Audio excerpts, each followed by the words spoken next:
See what happens when you add milk to stale bread. This is the secret bakers don't want you to find out.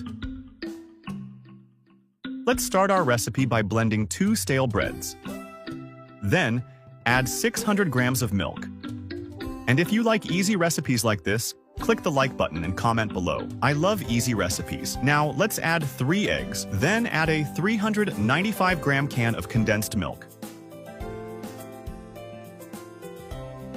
Once done, cover and blend thoroughly for approximately 2 minutes.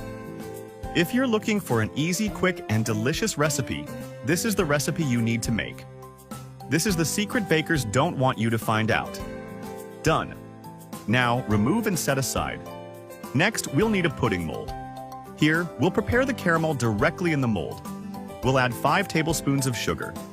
And if you're enjoying our recipes, leave a comment below about which city or country you're watching from. I want to send you a big hug and thank you for sharing this recipe. Now, mix everything well, until the sugar melts completely and you get this beautiful caramel. Once that's done, spread the caramel along the sides of the pan. It will look like this. Now let's add all the mixture from the blender in here. If you have stale bread at home, this recipe is a perfect option for you. It turns out wonderful. You can't resist. Now cover the pan with aluminum foil.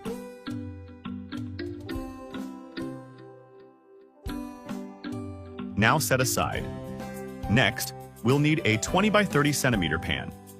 In this pan, you'll add a little water.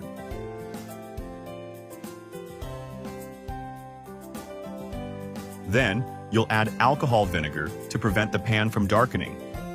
Then, turn on the heat and let the water start to boil. After that, you'll add the pudding pan inside. Bake at 200 degrees Celsius for approximately 40 minutes, and our pudding is ready. Look how perfect it turned out. Wonderful. Now just take a piece and serve. And if you made it this far, leave a rating from 0 to 10. What rating would you give this recipe? I really hope you enjoyed it. Now I'm leaving here. A big hug, and see you in the next recipe.